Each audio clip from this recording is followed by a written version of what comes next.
Hello everyone, आज इस video में हम लोग डिस्कस करने वाले हैं 18 अक्टूबर के करंट अफेयर्स क्विज। चैनल पे नए हैं आप लोग तो चैनल को सब्सक्राइब कर लें, वीडियो अच्छी लगे तो वीडियो को लाइक कर दें। आज का फर्स्ट क्वेश्चन है हमारे पास, section 6A of the citizenship act 1955 deals with the provisions for citizenship applies to which of the following state. So section 6A की अगर हम बात करते हैं, सेक्शन 6A ऐड किया गया था सिटीजनशिप एक्ट में 1955 का जो हमारा एक्ट था सिटीजनशिप एक्ट, इसमें ऐड किया गया था सेक्शन 6A। और ये बेसिकली सेक्शन 6A ऐड कब किया गया था? 1985 में ऐड किया गया था असम अकॉर्ड के बाद। सो असम अकॉर्ड के बाद सेक्शन 6A ऐड किया गया था सिटीजनशिप एक्ट 1955 में। सो यहाँ पे स्टेट पूछे तो हमारे पास जो स्टेट होगा वो होगा it is related to Assam. So option number C जो है हमारे पास ये करेक्ट आंसर है। The next question is, consider the following statements regarding eddy currents in oceans. So eddies current क्या होते हैं, इससे रिलेटेड यहाँ पे स्टेटमेंट्स हैं। So eddies are smaller temporary loops of swirling water that can travel long distances before dissipating. So यहाँ पे statement 1 जो है ये बिल्कुल करेक्ट है। एडीज स्मॉलर टेम्पररी लूप्स होते हैं स्वेलिंग वाटर के, जो ट्रेवल करते हैं लॉन्ग डिस्टेंसेस तक डिसिपेट से होने से पहले। सो यहाँ पे सेकंड स्टेटमेंट क्या है, they can transport heat nutrients and marine organisms over long distances. So यहाँ पे स्टेटमेंट 2 भी बिल्कुल करेक्ट है कि ट्रांसपोर्ट करते हैं हीट को, न्यूट्रिएंट्स को, मराइन ऑर्गेनिजम्स को over long distances. Third statement is, eddies contribute to ocean mixing and can support marine ecosystems by upwelling nutrient rich water. So यहाँ पे स्टेटमेंट 3 जो ये भी बिल्कुल करेक्ट है। एडीज जो ये कंट्रीब्यूट करते हैं ओशन मिक्सिंग में एंड सपोर्ट करते हैं मराइन इकोसिस्टम में। और अगर हम बात करते हैं डीप ओशन की, सो डीप ओशन में जो एडीज का रोल होता है बहुत इंपॉर्टेंट होता है। एडी करंट्स जो है वो एटमॉस्फेरिक फैक्टर से ज़्यादा जो इन्फ्लुएंस होता है टेम्परेचर्स में वो होता है एडी करंट्स का डीप ओशंस में। डीप ओशंस की अगर हम बात करते हैं तो eddy currents rather than atmospheric factors majorly influence temperatures. तो टेम्परेचर में जो मेजरली इन्फ्लुएंस देखने को मिलता है डीप ओशंस की अगर हम बात करते हैं तो एडी करंट्स का देखने को मिलता है, ना कि एटमॉस्फेरिक फैक्टर्स का। एटमॉस्फेरिक फैक्टर्स का भी होता है बट ज़्यादा जो अगर हम देखें डीप ओशन की अगर हम बात करें तो जो मेजरली इन्फ्लुएंस करते हैं वहाँ के टेम्परेचर को वो करता है एडी करंट्स। एंड जो ग्लोबल वार्मिंग का इम्पैक्ट पड़ रहा है एडीज पे, तो इसकी वजह से क्या हो रहा है, वार्मर ओशंस जो हैं, वार्मर ओशंस की अगर हम बात करें तो वार्मर ओशंस में ज़्यादा स्ट्रॉन्ग एडी करंट्स देखने को मिलते हैं। स्ट्रॉन्ग एडी करंट्स की अगर हम बात करते हैं तो वार्मर ओशन में हमें ज़्यादा देखने को मिलता है, एडी करंट ज़्यादा देखने को मिलता है हमें वार्मर ओशन में। सो यहाँ पे तीनों ही स्टेटमेंट हमारी करेक्ट है। सो आंसर होगा हमारा all the 3 statements are correct, C is the right answer. The next question is, consider the following statements regarding national board of wild life. So national board of wild life क्या है? Basically national board of wild life, अगर हम national board of wild life की बात करते हैं तो ये एक स्टैट्यूटरी बॉडी है जो स्टैब्लिश हुई थी under section 5A of the wild life protection act 1972। सो यहाँ पे स्टेटमेंट 1 बिल्कुल करेक्ट है कि ये national board of wild life जो है ये बेसिकली एक स्टैट्यूटरी बॉडी है जो कि स्टैब्लिश हुई थी सेक्शन 5A के under, section 5A of the wild life protection act 1972। Wild life protection act 1972 जो है इसके सेक्शन 5A के under as a statutory body national board of wild life जो है स्टैब्लिश हुई थी। Then second statement is, first statement यहाँ पे सही है। सेकंड स्टेटमेंट की बात करें, it is chaired by the minister of environment forest and climate change. So यहाँ पे बोल रहे हैं कि चेयरमैन जो होते हैं इसके वो होते हैं ministry of environment forest and climate change. But अगर हम मिनिस्टर की बात करते हैं कि minister of environment forest and climate change ये होते हैं national board for wild life के, ये होते हैं वाइस चेयरमैन होते हैं। और अगर हम चेयरमैन की बात करते हैं तो चेयरमैन जो होते हैं वो होते हैं हमारे prime minister. So national board of wild life के चेयरमैन होते हैं प्राइम मिनिस्टर और वाइस चेयरमैन होते हैं ministry of environment forest and climate change. तो यहाँ पे स्टेटमेंट 2 जो है हमारे पास इनकरेक्ट हो जाएगी क्योंकि यहाँ पे कह रहे हैं it is chaired by the minister of environment forest and climate change, but it is not chaired by the minister of environment forest and climate change, it is chaired by the prime minister. तो यहाँ पे statement 2 हमारी incorrect है। Third statement की अगर हम बात करें, the board is responsible for promotion of conservation and development of wild life and forest. तो यहाँ पे स्टेटमेंट 3 बिल्कुल करेक्ट है कि बोर्ड जो है ये रिस्पॉन्सिबल होता है प्रमोट करने के लिए, कंजर्वेशन एंड डेवलप करने के लिए, वाइल्ड लाइफ एंड फॉरेस्ट का डेवलपमेंट के लिए, कंजर्वेशन के लिए जो रिस्पॉन्सिबल होता है वो होता है national board for wild life जो है ये रिस्पॉन्सिबल होता है फॉरेस्ट एंड वाइल्ड लाइफ की कंजर्वेशन के लिए एंड डेवलपमेंट के लिए। तो यहाँ पे हमसे करेक्ट स्टेटमेंट पूछ रहे थे तो हमारी करेक्ट स्टेटमेंट जो होगी 1 और 3 हमारे पास करेक्ट स्टेटमेंट है। तो यहाँ पे आंसर जो होगा हमारा वो होगा only 2, right answer is only 2। The next question is, consider the following statements regarding taxes in India. अगर हम टैक्स की बात करते हैं इंडिया में तो यहाँ पे हमसे करेक्ट पूछ रहे हैं कि स्टेटमेंट कौन सी करेक्ट है। तो फर्स्ट स्टेटमेंट है the share of indirect taxes in the economy is greater than 50% of the total tax revenue. So यहाँ पे स्टेटमेंट 1 हमारी बिल्कुल इनकरेक्ट है, क्योंकि जो इनडायरेक्ट टैक्स का शेयर अगर हम देखें तो ये कम होता है, 50% से कम होता है इंडायरेक्ट टैक्सेस का शेयर इकोनॉमी में। और डायरेक्ट टैक्स की अगर हम बात करते हैं तो डायरेक्ट टैक्स का जो है वो परसेंटेज जो हम देखें वो ज़्यादा होता है। तो डायरेक्ट टैक्स ज़्यादा होता है ना कि इनडायरेक्ट टैक्स। तो यहाँ पे स्टेटमेंट 1 हमारे पास इनकरेक्ट है। सेकेंड स्टेटमेंट की अगर हम बात करें, the share of corporate tax is the highest among the direct taxes. Direct taxes की अगर हम बात करते हैं तो कह रहे हैं कि जो कॉर्पोरेट टैक्स का जो शेयर होता है वो ज़्यादा होता है, हाईएस्ट होता है, सबसे ज़्यादा डायरेक्ट टैक्स में जो हमें शेयर देखने को मिलता है वो देखने को मिलता है कॉर्पोरेट टैक्स का। बट ऐसा नहीं है, यहाँ पे स्टेटमेंट 2 जो है वो बिल्कुल इनकरेक्ट है। बिकॉज अगर हम डायरेक्ट टैक्स की बात करते हैं तो डायरेक्ट टैक्स में अगर हम हाईएस्ट शेयर देखें, हाईएस्ट शेयर अगर हम देखें तो हाईएस्ट शेयर किसका होता है, इनकम टैक्स का। तो इनकम टैक्स का जो होता है हायर शेयर होता है पर्सनल इनकम टैक्स का।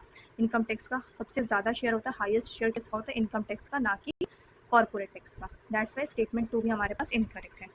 थर्ड स्टेटमेंट है Maharashtra has the highest share in total direct taxes among all the states. तो यहाँ पे स्टेटमेंट 3 बिल्कुल करेक्ट है कि महाराष्ट्र जो है वो हाईएस्ट है, महाराष्ट्र हाईएस्ट शेयर होल्डर है, जहाँ टोटल डायरेक्ट टैक्स सबसे ज़्यादा जो हाईएस्ट शेयर होता है टोटल डायरेक्ट टैक्स में वो है महाराष्ट्र। और महाराष्ट्र के बाद अगर हम बात करें कर्नाटका, देन थर्ड नंबर पे Delhi, then Tamil Nadu and last में गुजरात। सो टॉप 5 जो है महाराष्ट्र सबसे ऊपर है, महाराष्ट्र के बाद हमारे पास Karnataka, then Delhi, then Tamil Nadu, then Gujarat.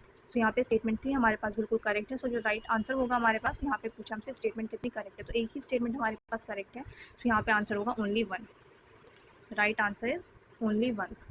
The next question is section B of the citizenship act 1955 is not applicable to. यहाँ पे नॉट एप्लीकेबल पूछ रहे हैं कि सेक्शन 6B जो है सिटीजन, अभी हमने बात करी सिटीजनशिप का, सेक्शन 6A रिलेट करता था कहाँ से, असम से, ठीक है। सो यहाँ पे हमसे पूछ रहे हैं सेक्शन 6B के बारे में। सो सेक्शन 6B जो है सिटीजनशिप एक्ट का, ये कहाँ एप्लीकेबल नहीं है, नॉट एप्लीकेबल टू।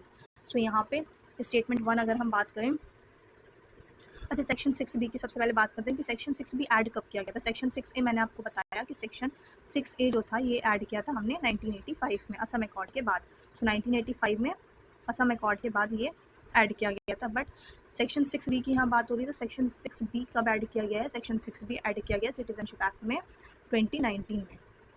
तो 2019 में सेक्शन 6B ऐड किया गया। सेक्शन 6B है क्या बेसिकली, ये जो अमेंडमेंट थी ये बेसिकली जो माइग्रेंट्स हैं हिंदू सिख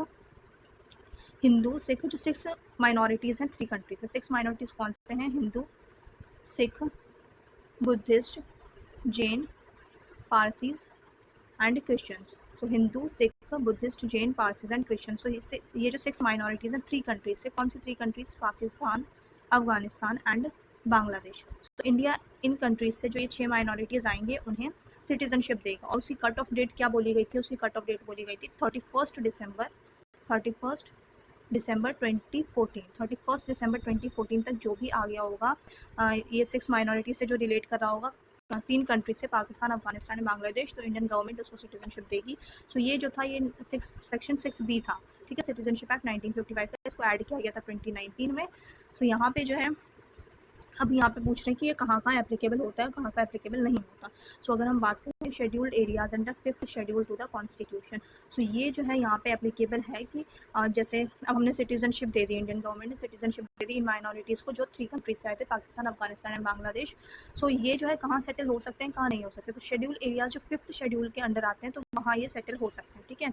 तो सेक्शन जो स्टेटमेंट 1 है ये करेक्ट हो जाएगी। और हमसे पूछा नॉट एप्लीकेबल कि एप्लीकेबल कहाँ नहीं होता, तो ये एप्लीकेबल होता है स्टेटमेंट 1 जो होगी हमारे पास, ये बिल्कुल करेक्ट स्टेटमेंट है। बट यहाँ पे एक तरीके से देखें तो हमसे इनकरेक्ट पूछा है कि नॉट एप्लीकेबल, कि एप्लीकेबल कहाँ नहीं हो रही है। सो आंसर हमारा ये नहीं होगा। अगर हम सेकंड स्टेटमेंट की बात करते हैं, tribal areas under the 6th schedule to the constitution, so यहाँ स्टेटमेंट 2 बिल्कुल करेक्ट है कि जो ट्राइबल एरियाज हैं 6th शेड्यूल के अंदर, 6th शेड्यूल के अंदर कौन कौन सी आती हैं स्टेट, असम, त्रिपुरा, मेघालय एंड मिजोरम।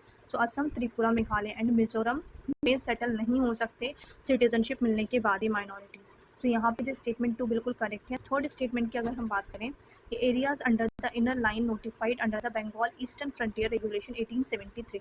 तो स्टेटमेंट 3 भी जो है ये बिल्कुल करेक्ट है कि जो एरियाज इनर लाइन में आते हैं उन एरिया में भी सेटल नहीं हो सकते। ये जो माइनॉरिटीज़ जो हैं इन्हें अगर सिटीजनशिप मिल जाएगी तो ये इनर लाइन वाला एरिया जो है यहाँ भी सेटल नहीं हो सकते, और जो एरिया 6th शेड्यूल के अंडर मेंशन है वहाँ भी सेटल नहीं हो सकते। सो ये दोनों ही स्टेटमेंट हमारे पास करेक्ट है। सो नॉट एप्लीकेबल पूछा था कि सेक्शन 6 भी कहाँ एप्लीकेबल नहीं है, सो हमारे पास राइट आंसर हो जाएगा 2 and 3।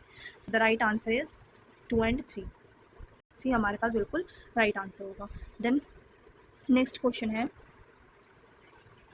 Which of the following statements are correct in respect of the oath of office for ministers. अगर हम स्टेट मिनिस्टर्स की बात करते हैं तो इससे रिलेटेड यहाँ पे कि इनके ओथ से रिलेटेड है, जो ओथ लेते हैं जब मिनिस्टर बनते हैं। So at the state level की बात हो रही है, the governor administrates the oath of office for minister. तो ये मैंने पहले भी आपके साथ डिस्कस किया है कि एग्जीक्यूटिव हेड जो होते हैं स्टेट के, एग्जीक्यूटिव हेड होते हैं गवर्नर। सो गवर्नर ही जो होते हैं ये ओथ वगैरह एडमिनिस्टर करते हैं मिनिस्टर्स की, मिनिस्टर को अपॉइंट करना, ओथ एडमिनिस्टर करना, तो ये काम होते हैं गवर्नर के। सो यहाँ पे स्टेटमेंट 1 हमारे पास बिल्कुल करेक्ट है। सेकंड स्टेटमेंट की बात करें तो third schedule specifies the format of oath of office for state minister. So statement 2 भी हमारे पास बिल्कुल करेक्ट है। थर्ड शेड्यूल में मेंशन है ओथ एंड अफर्मेशन जो है इसके लिए थर्ड शेड्यूल है, और थर्ड शेड्यूल में मेंशन है स्टेट मिनिस्टर्स के लिए, स्टेट या जो सेंटर के मिनिस्टर्स होते हैं उनके लिए जो ओथ का प्रोविजन मेंशन है ये थर्ड शेड्यूल में मेंशन है। अच्छा, कितनी बार प्रेसिडेंट का ओथ पूछ लेते हैं कि प्रेसिडेंट वाइस प्रेसिडेंट का ओथ जो है ये मेंशन है थर्ड शेड्यूल में। तो थर्ड शेड्यूल की अगर बात करें तो थर्ड शेड्यूल में प्रेसिडेंट एंड वाइस प्रेसिडेंट का ओथ जो है वो मेंशन नहीं है। प्रेसिडेंट एंड वाइस प्रेसिडेंट के लिए अलग से आर्टिकल्स हैं, जैसे कि आर्टिकल 60, तो वहाँ मेंशन किया गया है प्रेसिडेंट के ओथ, ना कि थर्ड शेड्यूल में। सो यहाँ पे मिनिस्टर की बात हो रही थी, तो स्टेटमेंट 2 जो होगा यहाँ पे बिल्कुल करेक्ट हो जाएगा। थर्ड स्टेटमेंट की अगर हम बात करें, if a minister breaches the oath of office, the chief minister has the power to remove them from the office। तो यहाँ पे कह रहे हैं कि चीफ मिनिस्टर की पावर है रिमूव कर देना। तो यहाँ पे स्टेटमेंट 3 बिल्कुल करेक्ट है। मैंने आपको बताया था कि जो अपॉइंट करता है वही रिमूव भी करता है। सो एग्जीक्यूटिव हेड हमारे होते हैं गवर्नर। सो गवर्नर अपॉइंट करते हैं तो गवर्नर के पास ही पावर है किसको, मिनिस्टर्स को रिमूव करने का, on the recommendation of chief minister. Chief minister जो है वो सिर्फ एडवाइस कर सकते हैं, रिकमेंड कर सकते हैं, ना कि रिमूव कर सकते हैं। रिमूविंग पावर जो है वो है गवर्नर के पास। तो स्टेटमेंट 3 यहाँ पे इनकरेक्ट है। तो यहाँ पे हमारा जो राइट आंसर होगा वो होगा 1 and 2। तो ऑप्शन नंबर ए जो है हमारे पास ये करेक्ट आंसर है। The next question is,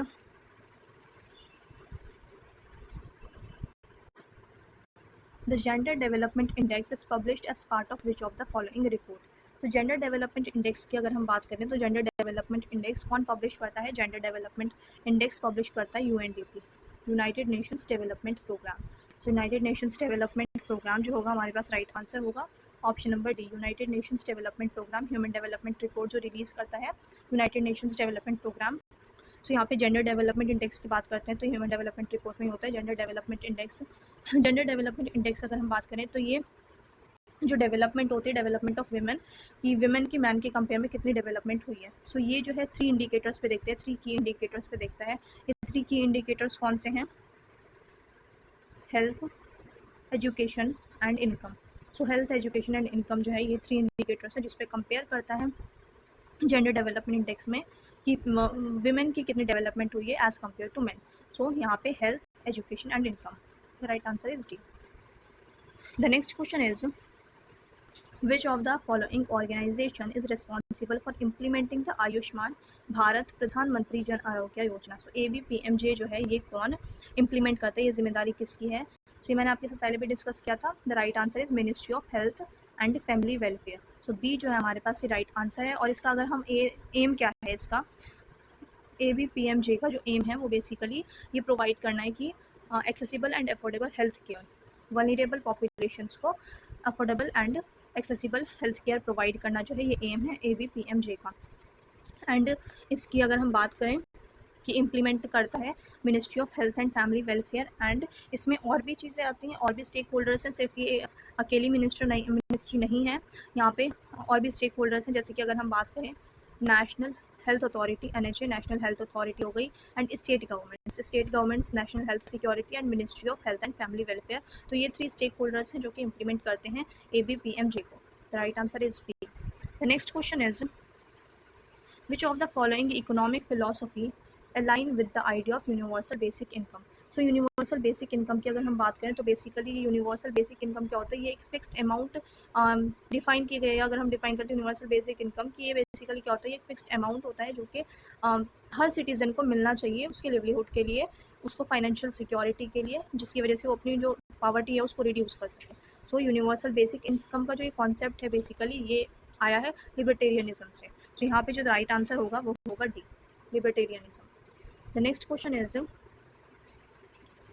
consider the following with reference to the section 6A of the citizenship act। Section 6A की बात करें, अभी 6 भी डिस्कस करें, सेक्शन 6 से मैंने अभी से पहले भी डिस्कस किया, यहाँ पे इससे रिलेटेड और स्टेटमेंट्स हैं। तो यहाँ पे सेक्शन 6A देखते हैं। Section 6A of the citizenship act 1955 was introduced to implement the Assam accord. ये मैंने आपको पहले ही बताया था कि असम अकॉर्ड 1985 में असम अकॉर्ड साइन हुआ था। उसके बाद सेक्शन 6A जो है ये ऐड किया गया था 1955 के सिटीजनशिप एक्ट में। तो यहाँ पे स्टेटमेंट 1 बिल्कुल करेक्ट है कि section 6 of the citizenship act 1955 was introduced to implement the Assam accord. तो यहाँ पे स्टेटमेंट 1 बिल्कुल करेक्ट है। स्टेटमेंट 2 की अगर हम बात करें, as per the Assam accord people who entered Assam after 31 December 1985 will be accepted as the Indian citizens. तो यहाँ पे जो है स्टेटमेंट 2 बिल्कुल इनकरेक्ट है, क्योंकि यहाँ पे कट ऑफ डेट 31 दिसंबर 1985 नहीं है। कट ऑफ डेट जो है वो है 24 मार्च 1971। 24 मार्च 1971 जो है ये कंसिडर किया गया है कि 1 जनवरी 1966 से लेकर के 24 मार्च के बीच में 24 मार्च 1971 तक जो असम में आ गए, जो फॉरेनर्स आ गए, वो एज ए सिटीज़न कहलाएंगे, ठीक है। बट 24 मार्च की कट ऑफ डेट क्यों रखी गई है? 24 मार्च इस वजह से कट ऑफ डेट रखी गई है बिकॉज 25 मार्च को ऑपरेशन सर्च लाइट जो है, ऑपरेशन सर्च लाइट ये पाकिस्तान आर्मी ने अगेंस्ट बांग्लादेश के अगेंस्ट जो है ऑपरेशन सर्च लाइट स्टार्ट किया था, जिसके बाद बांग्लादेश की क्रिएशन हुई, बांग्लादेशी वॉर हुआ। सो दैट्स वाई ये जो है 24 मार्च कट ऑफ डेट रखी गई है कि वॉर के बाद ये कहना है असम के लोगों का, जो वॉर के बाद लोग आए हैं हम उन्हें ऐसे सिटीजन एक्सेप्ट नहीं करेंगे। तो यहाँ पे जो है हमारा जो था स्टेटमेंट 2 ये इनकरेक्ट था बिकॉज कट ऑफ डेट यहाँ पे गलत दी गई थी। कट ऑफ डेट जो है वो 24 मार्च है 1971। देन स्टेटमेंट 3 जो है, according to section 6A of the citizenship act those who entered Assam between 1 January 1966 and 31 December 1985 would be deported. तो यहाँ पे स्टेटमेंट 3 हमारे पास इनकरेक्ट है, क्योंकि यहाँ पे मैंने आपको बताया कि 1 जनवरी 1966 से लेकर के यहाँ पे 31 दिसंबर 1985 नहीं है। यहाँ पे मैंने आपको बताया 24 मार्च 1971 है, 24 मार्च 1971 है। सो इस डेट तक जो भी सिटीज़न आएंगे इंडिया में, जो भी फॉरेनर्स इंडिया में असम में एंटर किया है जिन्होंने, उन्हें सिटीजनशिप मिलेगी। बट यहाँ पे एक चीज़ मैं बता दूँ आपको, यहाँ पे एक चीज़ मैं आपको क्लियर कर देती हूँ बिल्कुल अच्छे से। ये जो कट ऑफ डेट है 1 जनवरी 1966 से लेकर के जो ये 24 मार्च 1971 वाली डेट है, अगर इस बीच में कोई भी आता है, ठीक है, 1 जनवरी 1966 से लेकर के 24 मार्च 1971 के बीच में जो भी एंट्री किया है, जिसने भी एंटर किया है समय, तो उसको सिटीजनशिप मिलेगी। बट उसको एक कंडीशन उनके लिए लगा दी गई थी असम अकॉर्ड में कि इन्हें जो पॉलिटिकल राइट्स होंगे या बाकी जो राइट्स हैं वो सिर्फ और सिर्फ, या जो सिटीजनशिप है वो इनको ग्रांट की जाएगी 10 ईयर्स के बाद। 10 ईयर्स के बाद मतलब 10 सालों तक वो बगैर किसी राइट के वहाँ पे रहेंगे, जो 1 जनवरी 1966 से लेकर के 24 मार्च के बीच में आ गया 1971 में, ठीक है। और डिपोर्ट किन्हें किया जाएगा? जो 24 मार्च 1971 के बाद जिन्होंने एंटर किया है असम में, उन्हें डिपोर्ट किया जाएगा वापस से उनकी कंट्री में।